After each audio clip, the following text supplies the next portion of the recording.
You have heard the phrase everything you own probably crossed an ocean to get to you. Picture that ship in your head, a rusty steel giant stacked with thousands of containers, quietly hauling stuff from one side of the planet to the other. Your first instinct is that this is a shipping business. Move goods, charge for the ride, collect the fee. Simple. Except that's not really what a cargo ship sells. Not primarily. A cargo ship sells capacity and timing in a market that swings more violently than almost anything else in the global economy. The steel and the containers are just the delivery mechanism. What's actually being bought and sold is space on a boat during a specific window of time. In a market where that space can be worth a fortune one year and barely cover fuel the next. To understand why, we have to understand how wildly this business swings. Unlike a warehouse, which mostly deals with local demand, a cargo ship is exposed to the entire planet's trade patterns at once. When global trade booms, there are too few ships for too much cargo, and prices for space on board can multiply overnight. When trade slows, there are too many ships chasing too little cargo, and rates can collapse by more than half in a matter of months. This isn't a minor fluctuation. It's one of the most boom and bust businesses in the world, and almost nobody outside the industry sees it happening. Let's talk about who actually owns these things, because it's rarely who you would assume. Many of the largest container ships in the world aren't owned by the shipping companies whose logos are painted on the side. They are owned by specialized ship owners who lease or charter the vessel to a shipping line for a set period. The shipping line handles the route, the customers, and the branding. The ship owner just wants that steel hull working, earning a daily rate for as many days a year as physically possible. It's less like owning a delivery company and more like owning a hotel that only rents out the entire buildings at a time to one guest for months at a stretch. That distinction matters enormously because it reveals the first hidden cost of this business. Every single day, the ship isn't under contract. It's bleeding money. A ship costs a fortune to build, tens of millions of dollars for a mid-sized vessel, hundreds of millions for the largest ones. And that cost doesn't pause just because nobody is chartering it this month. Crew still needs paying. Insurance still needs covering. Maintenance still needs doing whether the ship is loaded with cargo or sitting empty at anchor. An idle ship is one of the most expensive things you can own because unlike an idle warehouse, it can't just sit there cheaply. It still needs a crew on board, fuel for auxiliary systems, and constant upkeep against saltwater corrosion.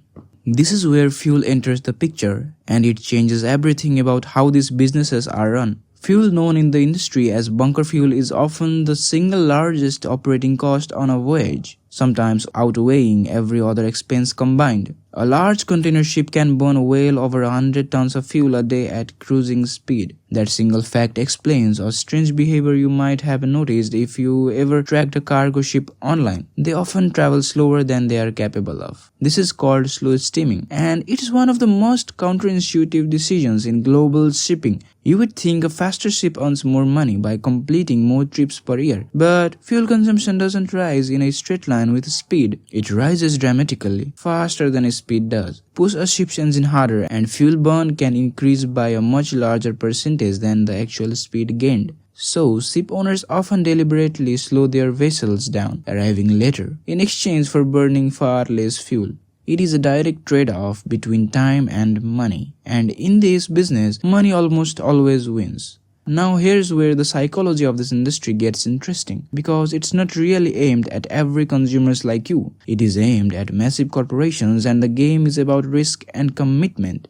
Big retailers who need guaranteed cargo space, especially before predictable demand spikes like the holiday season, will lock in long-term contracts with shipping lines months in advance. This feels like simple planning, but it is really loss aversion in a corporate suit. No major retailer wants to risk empty shelves in November because they gamble on finding cheap last-minute shipping space. So they pay a premium for certainty, and shipping lines know exactly how much that certainty is worth. Let's look at a real moment that exposed this entire system to the whole world.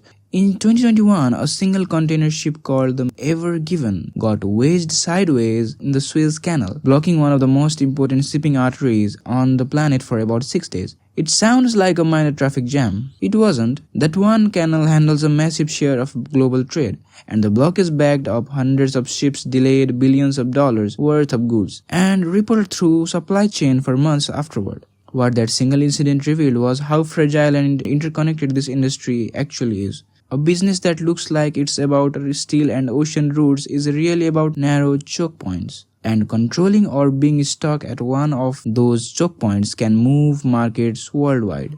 That fragility connects to another layer most people never think about. Ships aren't interchangeable the way you would assume. Size class matters enormously.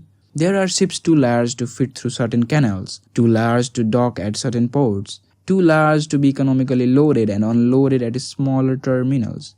This creates an odd form of scarcity where the biggest, most efficient ships, the ones that can carry the most cargo per dollar of fuel, can only actually be used on a limited number of routes. Owning the biggest ship in the world doesn't help you if it can't fit where the cargo needs to go. This scarcity dynamic explains a huge chunk of how ship values are actually calculated. A vessel isn't priced like a car based on age and condition.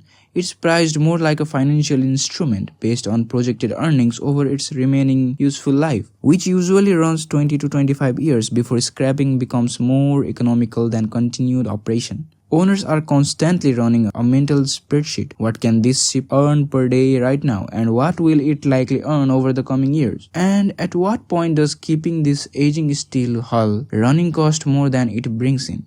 That last point leads to one of the strangest part of this business, the scrap value. When a ship reaches the end of its economic life, it doesn't just get parked somewhere. It gets sold, often for shockingly large sums, to be dismantled for raw steel.